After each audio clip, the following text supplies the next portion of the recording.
Hello everybody, this is Refresh, and I am here for one final liked last week. I don't have as many things that I liked this last week, so this should be a bit shorter than before. This is primarily music, and as usual, I'll have timestamps in the description box below that you can check out to skip to the parts that you're interested in, and then links to the videos that I liked as well. We'll start with music with onthedal, and the song is Hey. They released a music video early last week.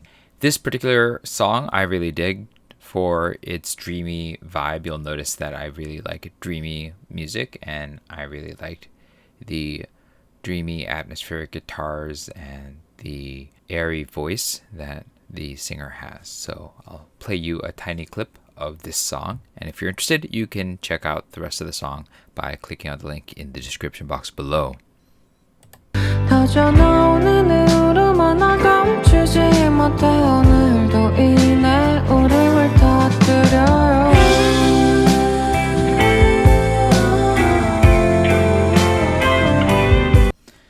So that was onthedal. Next we have 그리고 나는 댄스, or And I Dance, from Xeuda.sun, or Xeuda.sun, I guess is the English pronunciation.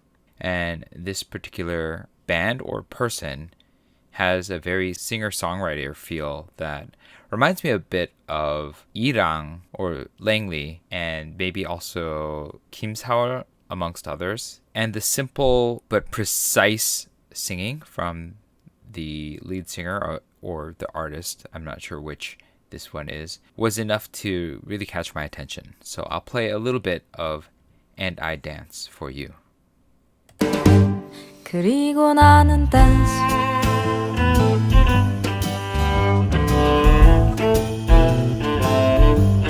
그리고 나는 댄스. And that was Xeuda.sun with 그리고 나는 댄스. The next song I liked is by Kim Jong-wan, who is probably best known as the lead singer of NELL. He comes back with a track for the OST for 구미호전, which I think is a fantasy movie or series, and the song is Blue Moon. Now, I've liked NELL for a very long time, and Kim Jong-wan's song here is a bit more energetic and rocky than their usual more pretty sound, which really caught my attention, and so I'll play a little bit of that for you. Yes,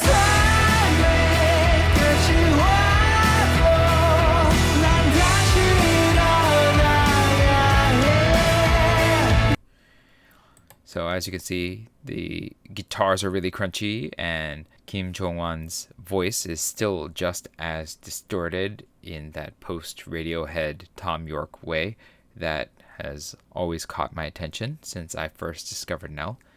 And so I like this track, and those of you who are looking for some alternative rock that harkens back to the good old days should probably give this one a listen. I'm not going to play this particular episode. It doesn't have subtitles, but OnStage continues their series of pitting their previous artists against each other for 30-minute songwriting sessions to see which artist writes the better song. In this particular case, they went a bit more hip-hop with DJ Wegun versus Paloalto. On the left, we have DJ Wegun and his collaborator Punchnello, and on the right, we have Paloalto and his collaborator Yoshi. As before, they have a caller that gives them a prompt, and they write a song that addresses the prompt in half an hour. I like both DJ Wegun and Paloalto. They are both talented artists. Wegun is particularly interesting because he is a DJ, and DJs don't often get the stage the way that rappers do, and so it was kind of fun to have him there representing for that particular branch of hip-hop. Instead of playing the episode, I'll give you a little piece of Paloalto's song that he wrote, and that is 두고 가, which means leave it and go. 거울 속의 내 모습은 예전과 다르네 난 꿈에 설렜었고 이제는 돈에 반응해 어릴 적 친구들과 대화거리도 다르네 이젠 그냥 그러려니 하지 뭐 산다는 게 As usual, Paloalto is plenty charismatic, and over the years he's become even more confident in his style and his approach. And so it's always a pleasure to listen to new music by him. And this is a completely new song because he just wrote it in 30 minutes for this particular program. So check it out if you like what you hear. As for DJ Wegun, because he is a DJ, he's a bit in the background, and so he's more responsible for creating this beat over which Punchnello is going to be rapping. But here is a clip. Someday 혼자가 아닌 Someday 그랬었잖아 Someday As you can hear, DJ Wegun has come up with a antique sounding lo-fi beat over which Punchnello is presenting the someday look at the future. And I thought that this was a pretty good track too. This was the winner of the contest, and that was because Punchnello's lyrics really got to the listener that had made the request. So check this out if you are interested in what DJ Wegun and Punchnello have to offer with Someday.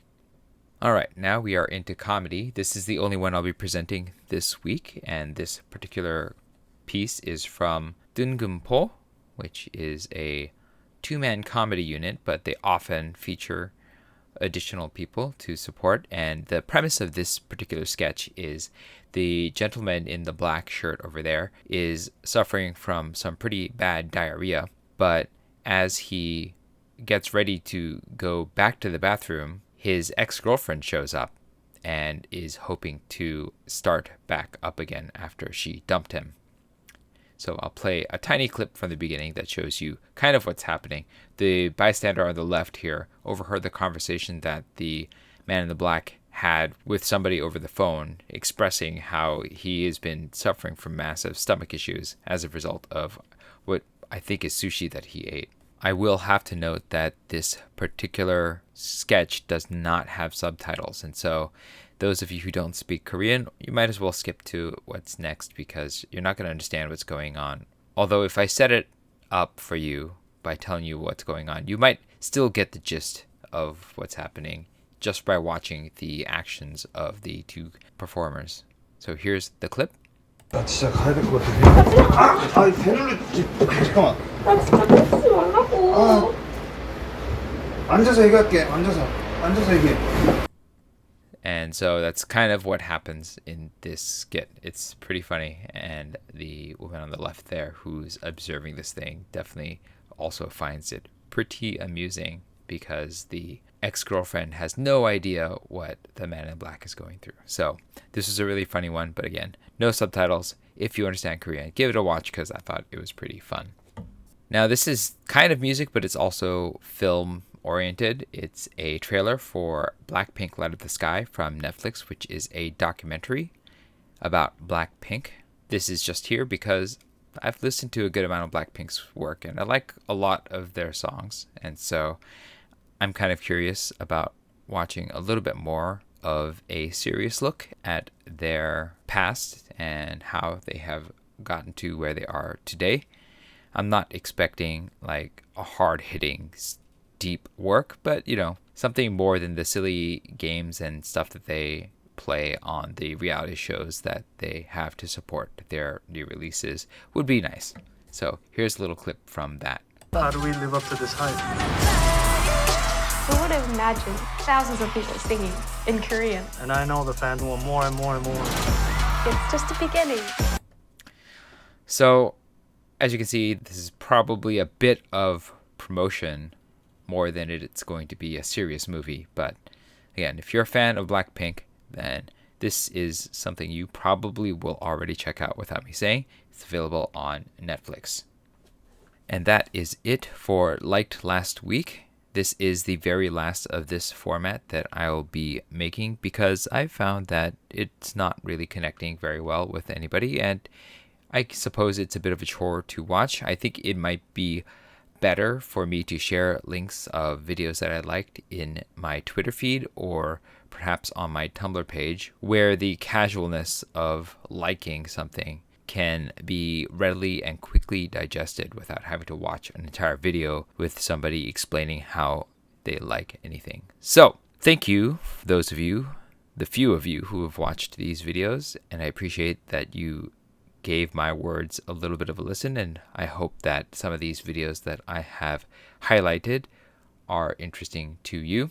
I will be experimenting with other formats in the future, so if you are interested in seeing that, hit subscribe, hit like if you enjoyed this final liked last week video, and this was Refresh. Thanks for watching, and I will see you next time.